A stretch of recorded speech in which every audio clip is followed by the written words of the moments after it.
Hi everyone, how are you? I hope you are all doing well and safe. I am Madeline Guevarra, your teacher in English 10. Technology has truly changed the way people perceive information, from details usually printed on paper to internet-based programs that allow information to pop up on people's gadgets. The society we live in is indeed relying on information presented in and through different modes. This lesson will help you understand multimodal text and their uses. But before we proceed, let us have first an activity. For this activity, you are going to identify the pictures using the jumbled letters as your clue. Are you ready? Great! Let's begin.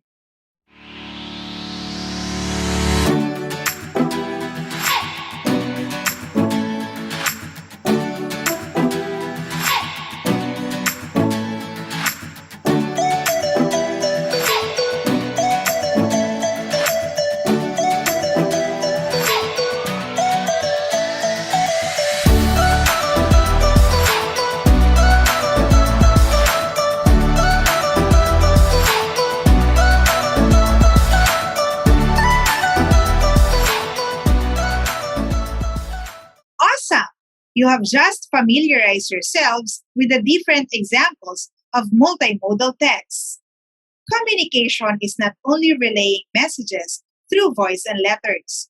Whenever we communicate, we use several processes called modes. This includes the processes and modes of reading, speaking, writing, listening, and viewing. And when we combine these modes, we will form what we call multimodal text. It can be the combination of reading, speaking, writing, listening, and viewing.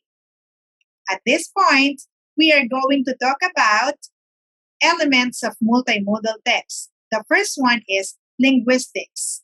This includes vocabulary, structure, and grammar of both oral and written language.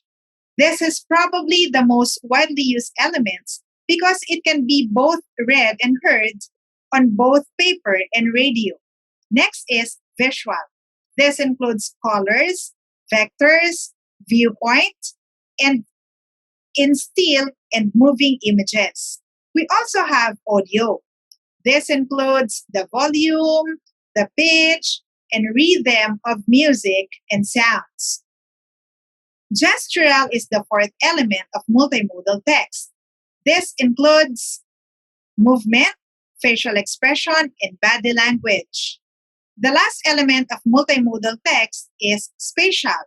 Spatial refers to proximity, direction, position of layout, and organization of objects in space.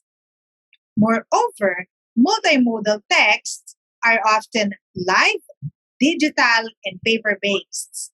When we say live multimodal text, these are shown through the combinations of different modes such as gestural and spatial and oral language. In other words, live multimodal text involves a presentation wherein both the performers and audience are physically present. Some examples are dance performances and oral presentations. The next is digital multimodal text.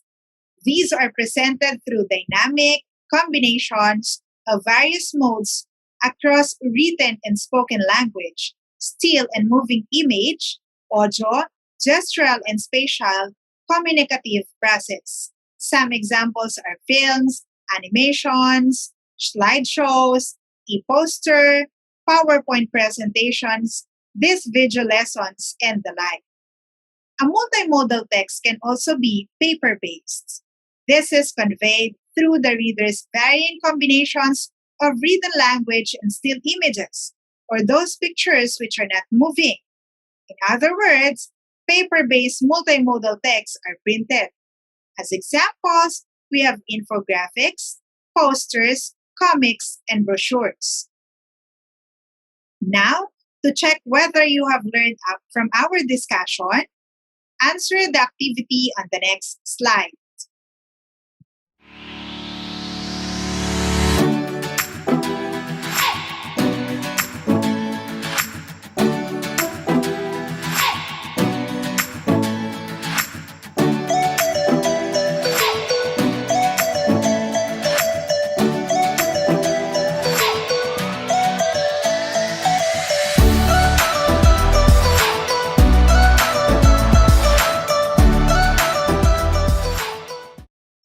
For our generalization, I want you to complete this sentence.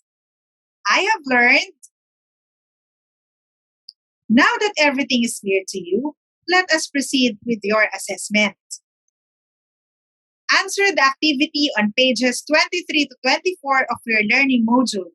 This is to be submitted next week during the retrieval and distribution of modules. For your additional activity, I want you to think of your dream destinations because you are going to make a threefold brochure about them. You are going to use a short bond paper in making your brochure. Where do you want to go or travel in the future? Good choice. But did you know that the 5 tourist destinations in the world are India, where you can see the famous Taj Mahal; New Zealand, where the number 1 tourist destination is the Bay of Islands, where you can enjoy kayaking along the coast. You can also hike the island hills, enjoy in secluded coast, and explore undisturbed forests.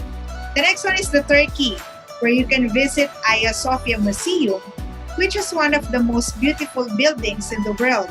The fourth one is Israel, where you can enjoy a Middle Eastern meal with a difference at the Red Sea Star, their famous underwater restaurant.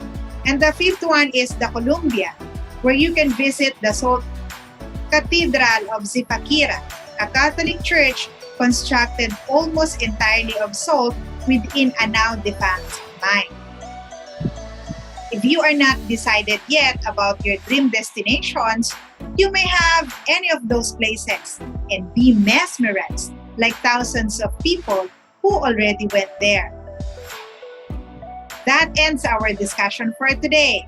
Thank you for listening. See you again next time. Bye.